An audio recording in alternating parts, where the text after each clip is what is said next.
Hi everyone, in this video I'm going to have a look at the similarities and differences between watercolor tubes and pans. First of all, the contents of the tube and the pan are absolutely identical. The same material goes into what is inside the tubes versus what is in the pans. It's just that for the pans the paint has been allowed to dry completely so that it fills and stays in the shape of the pan. So if the contents are absolutely identical, then there must be pros and cons about both because different people will choose different options. And although I say that the contents of the tubes and the pans are exactly the same, there are certain brands and certain circumstances in which I will choose pans over tubes and vice versa, depending on the brand and the color, and I will discuss that later in the video. So let us first discuss the watercolor pans. So the watercolor pans are the little plastic rectangular boxes that have got dry watercolor in them. The first reason why we would choose to go for pans rather than tubes is for the convenience factor. The pans will already come filled, dried, and ready to go. So you can buy pans in already made sets, sometimes sets of 6, 12, 24, things like that. And those colors have been curated in a set that gives you a really nice range of colors and takes the thought away from you that you don't have to think about what colors to buy in sets like those. This, however, is a set that I have put together over time. They are pans that I have put magnets on the back of, and I've put them inside a metal tin because this is a palette that has grown over time and over the years as I have added more colors to my set. So at the moment there's 69 colors. There is space for one more Daniel Smith color, and I haven't decided yet which color is going to get that pride of place, but when I do, then this will be a full set of 70 colors. But having them in pans means that I have been able to grow this set and keep the colors in a sensible order as I have added more colors to my palette. So having them in pans means that you can easily shift them around in any palette as you add colors to it. Watercolor tubes, on the other hand, come in different sizes depending on the brand that you're going with. With Daniel Smith you have two tube sizes, and that is 5 milliliter and 15 milliliter. The primary reason why I think one would choose tubes over pans is for the cost effectiveness of it all. So the 15 milliliter tube ends up being the most cost effective, obviously because you are buying in volume, but even the 5 milliliter tube ends up being a lot cheaper than if you were to buy the color in individual pans. Another pro about your tubes is that the color when it comes out of the tube is very intense. You would never use the color directly from the tube.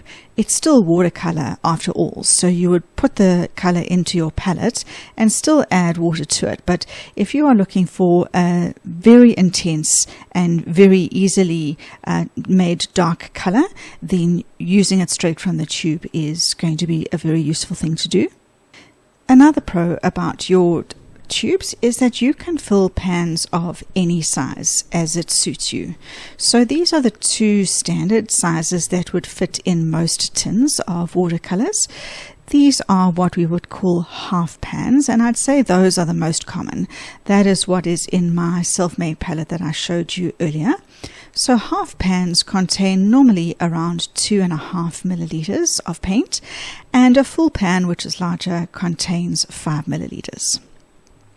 So this smaller, if you wanted to work out cost effectiveness wise and you're having a look at prices on the internet, keep in mind that a 5 milliliter tube could fill 2 half pans and probably still have some room to spare.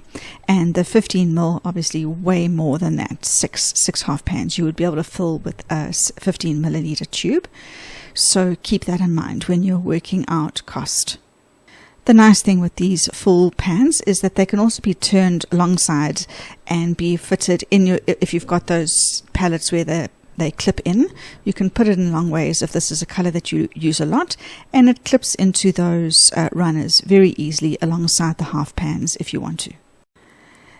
This shape of well in the palette is probably my favorite shape of all, and that is where the wells are sloped at an angle. The color then slips down to the bottom, and this gives you a really nice mixing area in which you can spray some water in and mix your color not so intense up at the top here. It's also really kind on your brushes because you're not going in and scrubbing your brush against the edge of, say, a smaller half pan sized well.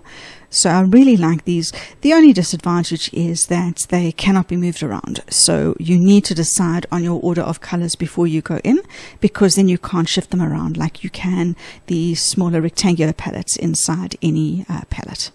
So I said earlier that there are certain situations and circumstances where for certain brands I might choose pans or tubes over each other, and let me explain what I mean by that.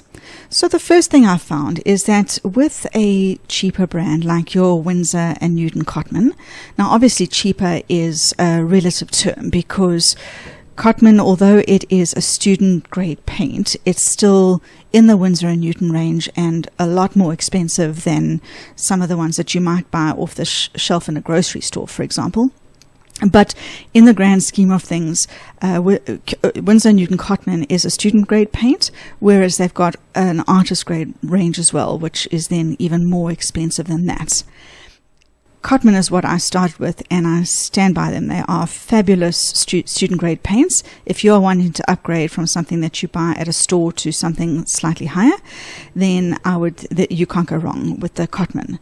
However, that being said, the first Cotmans that I bought were in the half pan set, so they were already pre-poured, and I never had any problem with cracking, breaking, or anything falling out of the wells when I used that. However, when I've used Cotman from a tube, particularly in a well that is shaped like this, I have found from time to time that the Cotman, when it dries in these wells, because it doesn't adhere to the bottom so well, it can dry out, crack, and then fall out of the well that I've put it into. And that's very frustrating. If you say, close this up, take it on holiday, you get there, and then all of your paints are just in a huge mess inside because they've broken up and cracked inside. The reason for that is that your student grade paints have more filler in them, chalky filler in them that firstly makes the color less intense, but then it reduces the price of the paint for that. But the more filler there is inside a paint, the more likely it is to crack when it dries out. So that is a circumstance in which I would use the pre-made pans over a tube if I'm going to use something like Cotman in a travel set. Then, on the other hand, a place where I might choose to use a tube rather than a pan is in some colors with some brands, like with the Daniel Smith Primatech colors. So that is a smaller sub-range of Daniel Smith watercolors. The Primatech are made from ground gemstones, and I find because of that, some of the colors in the Primatech range, when they dry out completely, are very difficult to activate. You can spray them and then wait a while, and then they do activate a little bit better, but sometimes it is quite hard work. So I'm going to take the Lapis Lazuli Genuine as an example. So in my palette, it's over here. If I just spray it and then come and try and get some out straight away, you'll see it's not so intense. I'd really have to wait a while and probably scrub quite a bit with my brush. Whereas if I take it straight from the tube, on the other hand, that clear color that you can see there is the gum arabic binder inside most watercolors. Some brands will use honey as a binder, but Daniel Smith uses gum arabic. That's fine. You can just mix it into the color, or you can use a toothpick to mix it inside the tube. It happens often, and it's to be expected. So if I take that now and I activate it, you can see how easily now it activates with water and goes onto the page much more easily.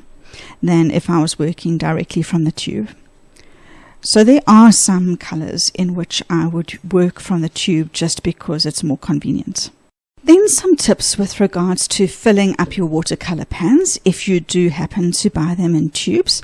And this is going to be a little bit of a case of do as I say rather than I do, because I don't listen to my own advice half of the time.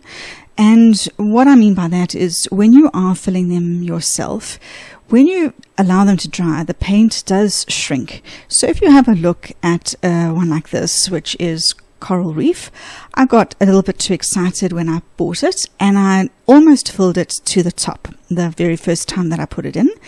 And not that it affects the use of the paint in any way, it's just more for aesthetics. But you can see that because I put so much in the first time, as it dried, it's shrunk and it's pulled in away from the sides of the well. Whereas this one here, which is the Cobalt Violet, I was a little bit more restrained and I only put some in at the bottom. Now that's what you should do. And that is what the watercolor manufacturers will do. When you purchase the pre-poured pans, they will be normally 3 times poured. So they'll pour it in a third of the way, allow it to dry for a couple of days until all the moisture is removed, and then fill again and repeat the process once again. So if you're wanting the least amount of pulling in away from the walls, then I would fill the pan in multiple stages. So let's take this one here, the Cobalt Violet. This would now be my second pour.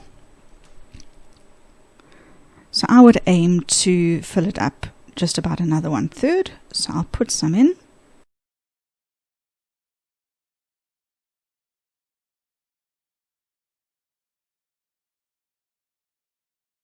And then I get a toothpick. And I just try and remove any air bubbles and smooth it to the sides.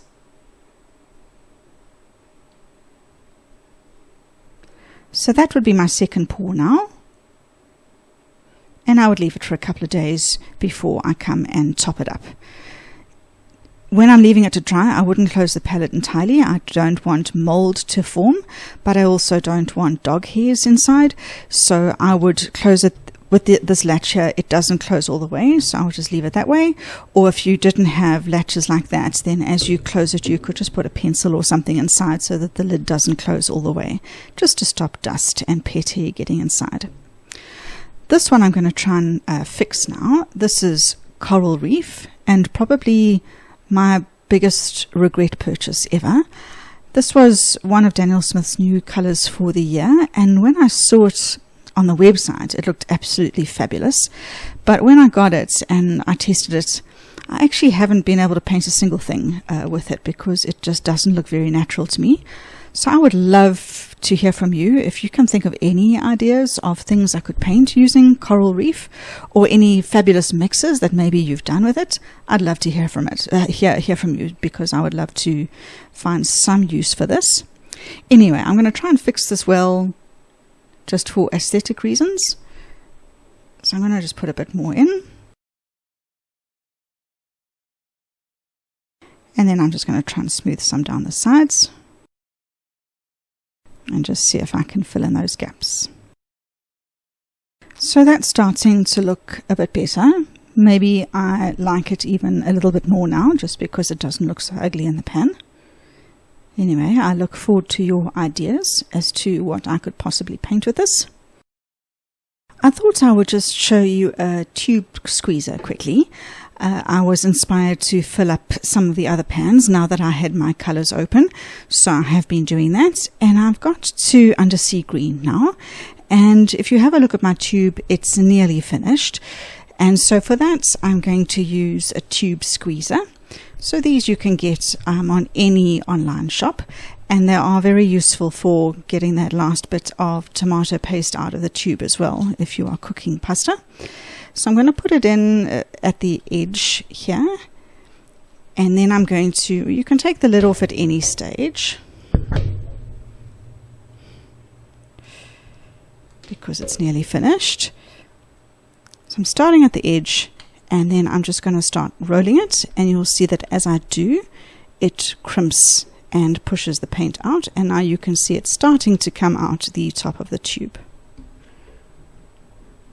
It does bob up and down as you're working with it, so I just make sure that it is going into the pan at all times. I'll get a toothpick and just take that out. So I'm not even at the end of the tube now. I'll be able to use it again to do another fill. But for now, that saved me having to try and get that paint out of the tube. So I've still got quite a bit more here that I can fill another time.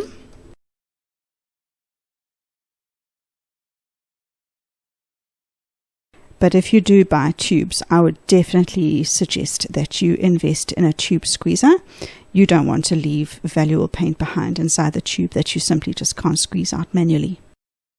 So I hope that you have enjoyed this video comparing watercolor tubes to paints. If you did, I'd really appreciate it if you would click the like button and let me know where you're from in the comments box below. Until next time, bye for now.